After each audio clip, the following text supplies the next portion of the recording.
This is Watch Fan Henry. It is the 19th of January 2024, and I've started wearing as a test this Omega MoonSwatch. It was lent to me by a very good watch collecting friend of mine, and I'm going to give it a test wear for the next several days, see how it goes, see how I feel about the watch. It's going to be interesting to see how this watch stacks up against my usual wear, which is, as you guys can probably guess, a little bit different of a watch. I'm more of a Rolex man, but I've never owned an Omega. But I have owned swatches. I love swatches. When I'm traveling outside of my hometown, I usually have one of my swatches as my everyday wearing watch. So this is an upgrade. This is it's the new MoonSwatch that you guys have all heard about. It's joint production with Omega. Well, actually, they're owned by the same company. So there was a lot of hype when this watch came out.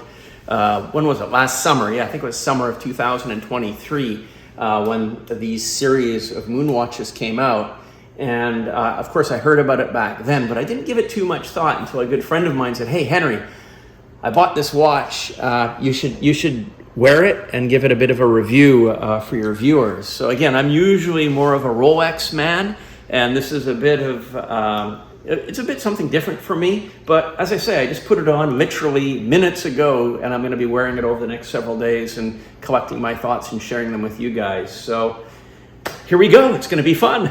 Yeah, I've been out at the airport. This is a cool day. It's February the 10th, and I've been filming my Airliners Live YVR show, and I don't like to wear an expensive watch when I come out here and film. It just gets caught on things. So I decided to try wearing today the Omega swatch that a friend of mine lent to me to see how it goes. And to be honest, I have to say it was good. What I like about this watch is it's light. Unlike a Rolex, for example, which is heavy, it tends not to catch things, and I'm always having to move my jackets up and below my wrists, etc., as I'm using my tripods and my cameras. And this watch is perfectly light. So for that reason, I do like it. I don't even realize that I'm actually wearing the watch. So it's good.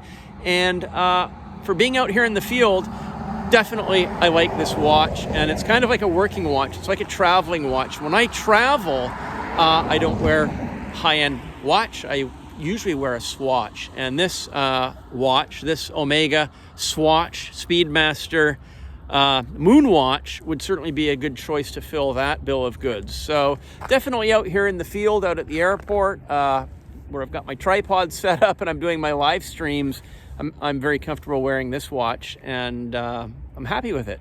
Okay, I just finished my Tuesday morning workout, and I wore the MoonSwatch here. So basically, my view of doing a watch review is, well, I guess kind of wearing the watch and seeing how I feel as I'm wearing the watch, doing my daily activities that I normally do.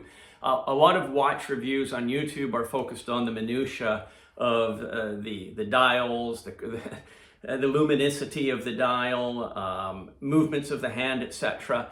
And for me, the swatch, or the Omega swatch, or the MoonSwatch, is it's a utility watch in that I'm going to wear it every day, and I want to know how I feel while I'm wearing the watch. So pretty much 5 days a week, I do a workout here in my gym every morning, and I do various weights and various stationary work, as well as mat work, and movement as well, with weights and without weights. So today was a shoulder day, and shoulder involved a lot of this kind of movement, as well as upright rows as well, and also like this, and this. So if I'm wearing my Rolex watch, it's quite a heavy piece. So I don't wear any Rolex watch when I'm doing a workout, which is kind of a bummer. I always will wear my travel watch, which is my swatch, when I'm doing a workout. But this is the Omega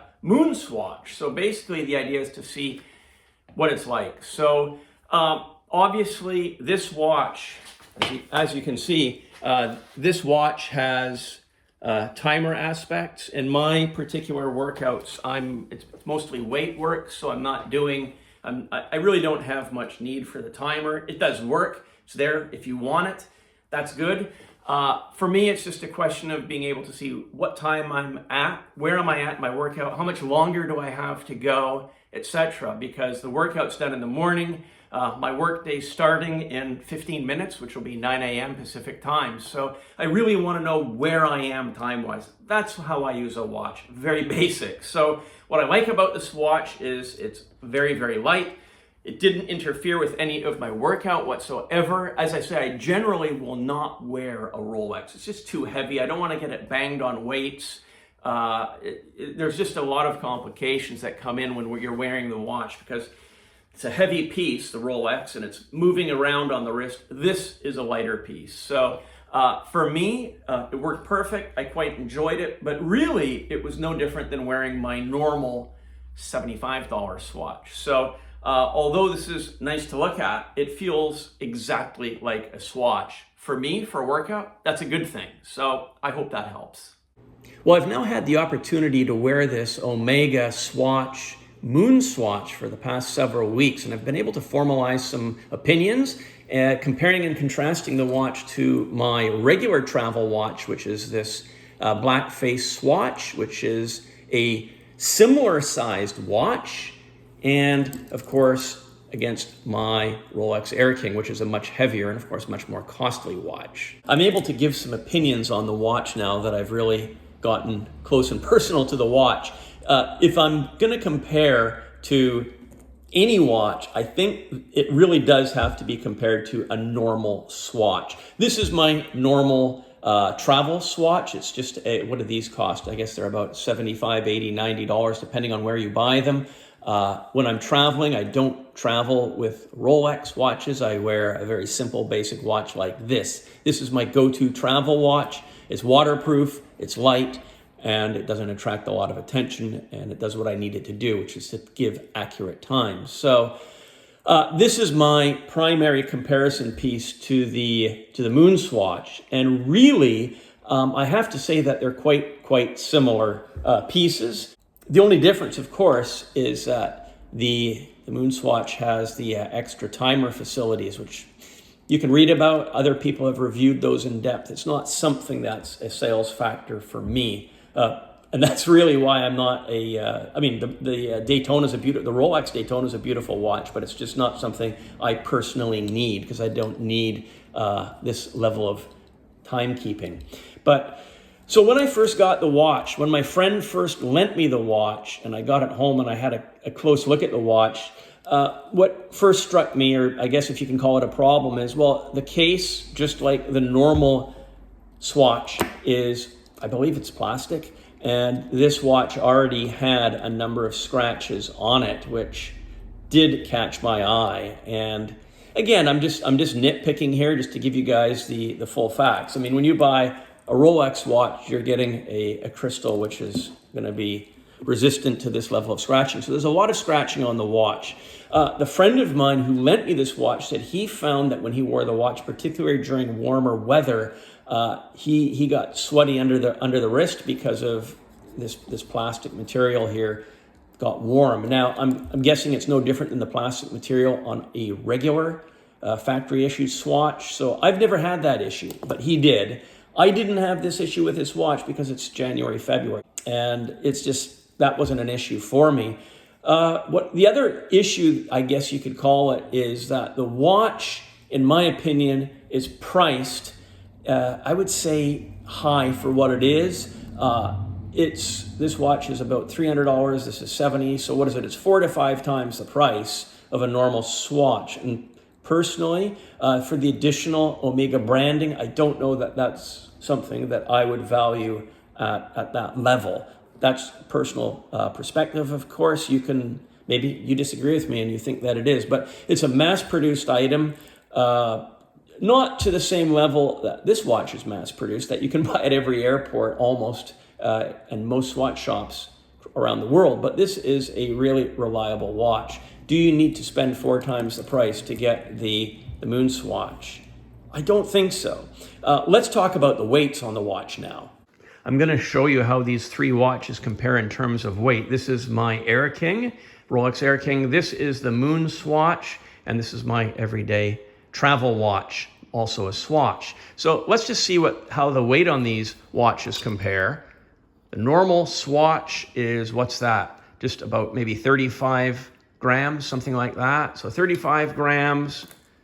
The MoonSwatch, the Omega MoonSwatch, okay, 40 grams, 40 to 50 grams. It's a little bit heavier. The case is a little bit bigger, obviously. And of course, if we take an Air King and plunk it on here, how does that compare? Well, it's 150 grams more, because this is close to 200 grams. Yeah, so you're talking nearly 4 times the weight. So if you're doing a workout, this thing's flying around the wrist. These two watches are sitting nicely on your wrist, so it's just not an issue. Okay, so what are my concluding remarks on this Omega Swatch MoonSwatch? Well, I like the watch. It's comfortable to wear, keeps obviously great time. It's nice and light if you're very active, if you're a jogger, if you do workouts, if your work involves a lot of wrist movement, and chances of a heavier watch, such as a Rolex, moving up and down the wrist are going to conflict with what you do, then of course this is a great watch. It also has the extra timekeeping facilities, which I personally don't need, but many people do. So that's a bonus as well. That said, is it worth 4 times the price of a normal swatch?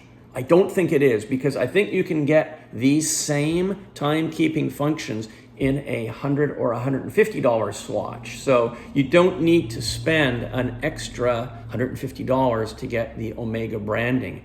I don't know. I mean, again, Omega make a great watch, Swatch make a great watch, but is it worth a $150 premium over a normal swatch? Personally, I would say it isn't. I didn't like the fact that it did have scratches already, and obviously this case is easily prone to scratching. I think if Omega and Swatch in this range of watches are going to be charging basically double what the normal Swatch version of this watch would price out at, I think they could have at least done an enhancement on the glass to make it more durable and more scratch resistant. I like to have a nice looking watch on my wrist, and really, I don't want to look at the time through scratches. That's a big thing for me personally. So hope you enjoyed my review. If you found it interesting, I'd really appreciate a thumbs up. If you're not already a subscriber to my Watch Fan Henry channel, I would very much appreciate if you could subscribe to the channel. I'm almost at 1,000, and that's the magic number for YouTube. And I would really appreciate your support in that respect. So thanks for watching my video. If you enjoyed it, thumbs up would be much appreciated, and definitely look forward to reading your comments. Thanks again, and I'll see you on the next video.